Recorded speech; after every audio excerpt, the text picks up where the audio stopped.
খাদ্যৰ সন্ধানত এই হাতীৰ জাকটোৱে বৃহৎ অঞ্চলটোত বিচৰণ কৰি ফুৰিছে আৰু ভোকাতুৰ হাতীৰ জাকটোক গাঁৱৰ একাংশ লোকে তেওঁলোকে নিজৰ বাৰীৰ কাষৰ পৰা কলগছ কাটি এনেকৈ খাদ্য যোগান দিছে, যিটো এটা খুব সুন্দৰ নিদৰ্শন বুলি ক'লেও ভুল কৰা নহয়। কাৰণ এই হাতীৰ জাকটোৱে আজি কিছুদিন ধৰি ৰংমং অঞ্চলৰ লগতে ইয়াৰ যি গোবিন্দপুৰ লেটেকুজান বৃহৎ অঞ্চলটোত বিচৰণ কৰি ফুৰিছে মাত্ৰ খাদ্যৰ বাবেই।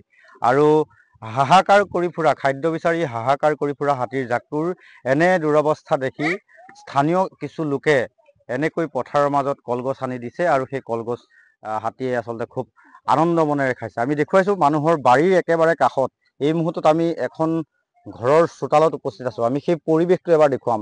ঘৰৰ কাষৰ পৰা এইসকল লোকে সেই হাতীক প্ৰত্যক্ষ কৰিছে। কোনেও হাতীক খেদাৰ চেষ্টা কৰা নাই। সকলোৱে এটাই আচলতে হাতীক খাদ্য যোগান দি সুৰক্ষা দিছে বুলি ক'লেও ভুল কৰা নহয়। কাৰণ এই হাতীখিনিয়ে খাবলৈ নোপোৱাৰ কাৰণেই এনেকৈ আহি পথাৰৰ মাজত বা মানুহৰ বাৰীত সোমাইহি।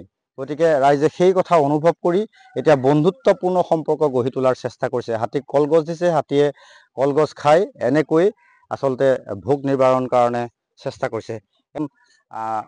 এই হাতীৰ জাকটোক কোনেও খেদাৰ চেষ্টা কৰা নাই বা হাতীৰ জাকটোৱে মানুহৰ পালে চোচা লোৱা নাই। কাৰণ তেওঁলোকে ধুনীয়াকৈ খাবলৈ পাইছে আৰু কলগছ খাই তেওঁলোকে আনন্দ মনেৰে সেই পথাৰৰ মাজত এনেকৈ খাদ্য গ্ৰহণ কৰি আছে। আমি আৰু বহুদিনৰ পৰা এই হাতীৰ জাকটোৱে খাদ্য বিচাৰি ইয়াত এনেকৈ বিচৰণ কৰি ফুৰিছে আৰু এতিয়া যিহেতু তেওঁলোকে খাবলৈ পাইছে সেয়েহে খুব শান্তশিষ্ট হৈ ৰৈ আছে।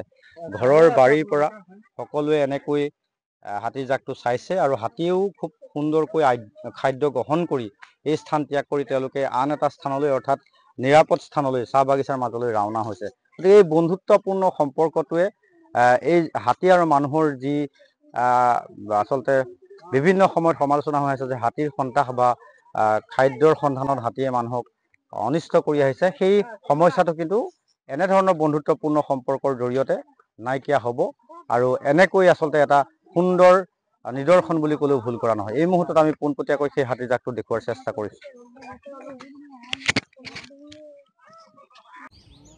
সেইজন আগত যোৱাজন এতিয়া আহিছে নেদেখিলে কাণখন ডাঙৰ চকুটো চিধা ধৰে দেখিব আকৌ।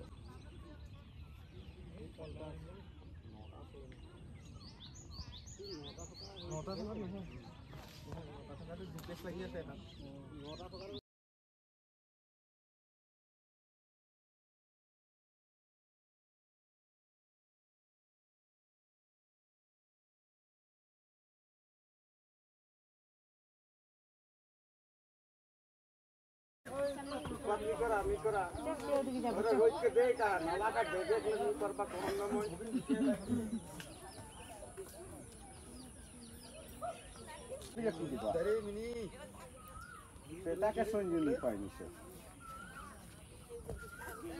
दो तीन मिनट नहीं लगी था पहुंचने के लिए। तुम्हारी घोड़ा का उठने में कितना टाइम लगा?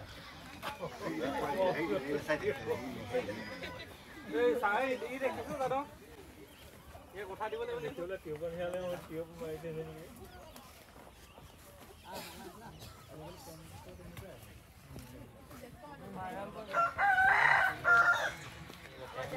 हाई पड़ा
Hey,